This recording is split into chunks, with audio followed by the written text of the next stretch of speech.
Again, welcome to another segment of iBox 101 Introductory Class brought to you by Adrenaline Boxing. In this segment, we're going to be talking about strikes, boxing strikes. We're going to put some numbers to them, and we're going to show you the basic strikes. Now in class, we're going to be putting them together in combinations, mixing them up a little bit differently, but this is going to be giving you a basic foundation for 4 basic boxing strikes. All right, so once you go ahead, get yourself into a boxing stance or just watch along and practice later.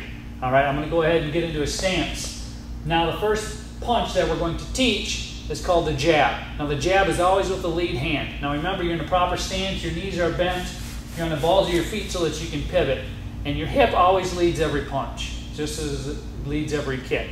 Okay, all of your strength is coming from your foundation. So when I jab, my strength is coming from my base and ending up out there in a straight punch. Jab is labeled a number 1 punch. So jab will always be called 1.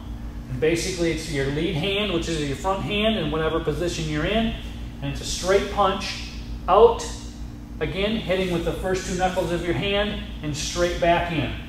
It's a very straight punch, gets the fastest point from point A to point B. That's your jab, your number 1.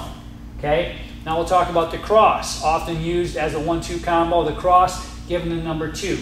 All right, so your jab was 1. Your cross is basically the same, only it's coming from the power side. So you're turning your hips, pivoting on your feet, throwing that punch straight out, again hitting with those 2 knuckles, shoulders coming up, your chin stays tucked in, protecting your jaw, and back to the start position. So you got your jab, which is 1, and your cross, which is 2. The third strike we're going to learn is called the hook. Now the hook is a little bit different because it's a lateral punch coming from the side, but basically the same concepts apply where you're hitting with these 2 knuckles. First 2 knuckles in your hand, only you're hitting with your thumb up. Okay, so basically a front hook with my lead hand would look something like this. My shoulders would turn slightly, the punch would come up, elbow will extend out, and it would come horizontally across the plane like that. And then back down to the home position. Comes up, across, back down to home position. Now your arm would ideally, at the point of contact, be in a 90-degree angle as it comes across. That's your mind spot, okay? Same thing with the back hook. It's going to come out and come across, hitting with that knuckle, thumbs up. The last punch we're going to talk about is the uppercut, number 4. So you've got your jab 1, your cross 2, your hook 3.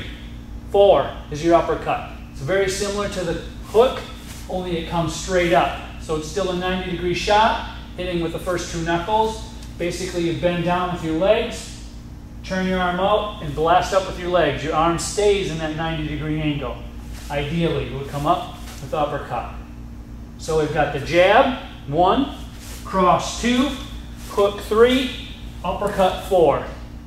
Now in combination, we're always going to call the uppercut 4, but if you happen to throw a jab first and you hear a 4, it'd be the back uppercut.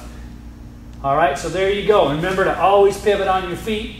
Remember to be on the balls of your feet, nice and light, staying centrally balanced. And you're actually twisting into the punches. You're not leaning into the punches either direction. So it's all in the twist and in the hips coming from your feet. Solid foundation, power coming out of your hips to your strike. Thanks for watching the striking segment of this iBox 101 class. I'll see you in class.